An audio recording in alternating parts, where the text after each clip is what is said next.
you can start. Well, izawwenza lento ephopha imasiko lento kwivideo. How do you start? Okay. I don't know. We'll see. We'll see. Okay. Should I start? Okay, hello guys. How you doing?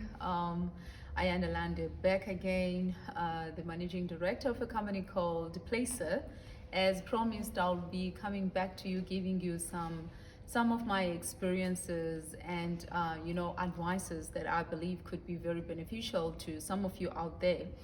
I had an opportunity to get to a point to be interviewed not long ago, one of the national broadcasting stations, and it has created a lot of awareness to people and a platform for people to being able to interact with me, and certain questions have been asked by certain people, and I believe that this is the perfect platform for me to address those questions in order to be able to assist some of you who might also be having those kind of questions and needing solutions.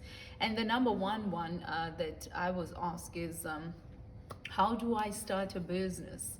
And how the most important thing is you need to understand what is the why and what problem are you solving or are you trying to solve. So understand you as an individual, what drives you, what is your passion, what is it that you do without being you don't need to be paid for you to actually do it. You're so passionate of and you enjoy doing it. So that service that could be it could be a talent that you are born with, or it could be something that you have learned out of from school or from the environment that you're in. You start from there with what you have. That's your first thing first. And once you start acknowledging and realizing that this thing that I've been blessed with, it's something that I can be able to offer it as a solution to other people or to people, and it could make their jobs easier or make their lives easier. So that becomes your business. So that's number one. For you to start a business, understand what is your why and what is the problem that you're trying to solve. Start from there. Start with what you have inside of you to connect that need. So that's number one. The second question I would like to answer will be, what's that myth, the myth that you need to have funding for you to run a business? Okay, so again, I'll touch a bit from the answer that I gave for question number one, why you start a business.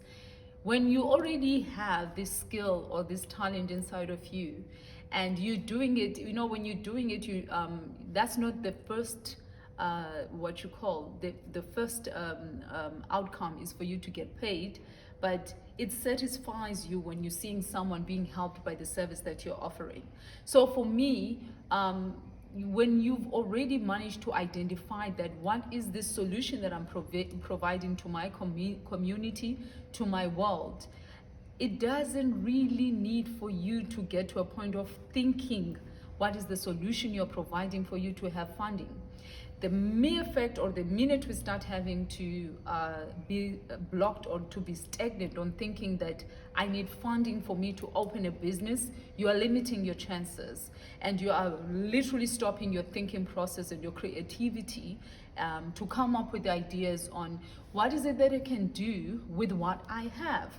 By the time I've already done my background, I've done my research, and I've started somewhere, that's when I'll start seeing, okay, with what I have and I've started to implement it and test it to my market, is it of a solution, that's when I'll be able to attract the funding facilities, the investors, because they could already see my passion, my determination, and the hard work that is put in with what it's within me. It's able to attract that investment, that funding opportunity. So again, when I started Mhlobo Solutions, I never started it because I was looking for funding. I just needed to start a business because that's my passion. I knew that mine was not to be an employer, an employee, and I knew I had to bring something, I had to do something to bring a change to my community, to my environment. And I've gained all my life experience in the recruitment sector. So I planted that which I knew. I planted that which I have inside of me, and that is working with people and bringing the service of having to assist them to connect with opportunities that are fitting their requirements. And as far as thinking digitally, as far as having to come up with job readiness workshops that could equip them to be ready for the market, it started from I got experience. I used the experience to do combined with my experience combined with my personality to bring a solution. So I'm just painting you a picture from my journey. You could also do the same, and you'll be so amazed the steps that you'll be able to cover on having to just start with what is it that I have in order for me to move ahead. The third and the last tip or the last question I would like to tackle and to advise someone out there. How do you how do you resuscitate a dying dream? I can relate on that question as much as I can relate on all three questions a lot. Especially in the days we're living and times we're living in, they are very, very challenging times. And at times, you might be very passionate. You might say, yes, I do have this skill, and I understand what you mean. I have the experience, but things are quite tough out there. You're not given the opportunity, to being able to present what is it that I have in my world. The bigger companies are already starting to eat the steak of this whole slice of cake. I'll tell you one thing. For me, what worked, and I'm not sure what would work for you, but I'll give you from what worked for me. There are many of times when, my company, when I started in 2015, Mhlobo Wenene Solutions, I faced my own roller coasters where I got challenged, and it hit hard when you don't know where are you going to get that next paycheck. And as much as the opportunities that are out there, you just seem not to be knocking at the right doors. And it can be quite discouraging when monies are also not coming in. So I found myself being in a position where I literally felt like maybe this is not for me. Maybe I should start having to prepare my CV and start looking for a job. But I thank the Lord that, through it all, my faith, I kept on investing on it. I am a Christian. So I kept on investing on my faith. I got prayer for more than ever. I put church as my priority. Like, I wouldn't allow anything to get to a point whereby it could hinder or it could get to distract me from putting God first and then the rest following.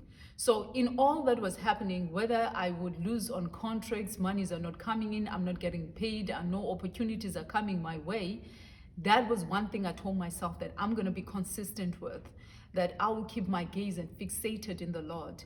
That has built my faith, that has made me to never give up on myself, and even getting to a level whereby you are being tempted to do what is wrong, maybe being involved in corruption or being being fraudulent, doing things that are of fraud.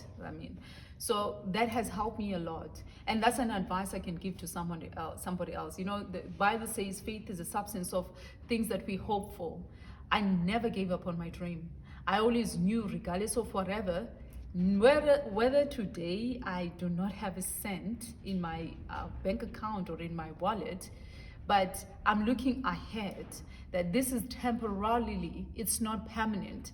That contract being closed or those clients not opening to me, it's not permanent, it's temporarily. I kept on working on myself. I kept on working in my business. I kept on doing more research. What else am I not seeing? What else my competitors are doing at the time? And that has helped me to be relevant, and that has helped me to be connecting to doors that are opening for something greater and for something bigger. And I've never changed my speech, that when a person will ask, how's the business going? And that's a time whereby you haven't had any monies come, no monies have been coming in for months, even for a year sometimes. I'll be saying, Now my business, I'm doing very well. Your business is doing great. And for me, I was not being funny when I was saying that, but I was looking at, I'm creating, my words are creating for the future. My business is intelligent. It's made out of my words and my actions. So therefore, it's not depending on what's happening today to determine how successful it is. So that's what I will equip you with. Invest on yourself. Never give up on yourself. Never give up on your business. Keep on having to, see it, dream it, look at it, do the work, show up, get in, connect with people, have a great network of people that who are able to think alike, who can empower you, encourage you. And always remember, those contexts that you have, they might say no, which is no for now, but don't get to neglect or get to a point whereby you disregard them because they're not working for you now. 2 years, 3 years, few months from now, you never know which contact will be able to bring for you that contract or that opportunity you're looking for. Mend your relationship with people. Let the situation not change your character or your personality. Lift your head up. Nobody knows what's going on. Only you know what's going on. So therefore, give them the story that you are basically looking forward to. Let them see the successful person who keeps on showing up and believes in themselves, their future, and your business. I hope that that encourages and blesses someone out there. I will repeat over and over again, don't give up on yourself. Don't give up on yourself. It's not over. It's not over.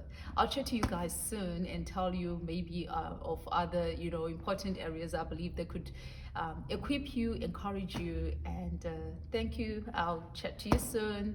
All the way, Ayanda from Placer.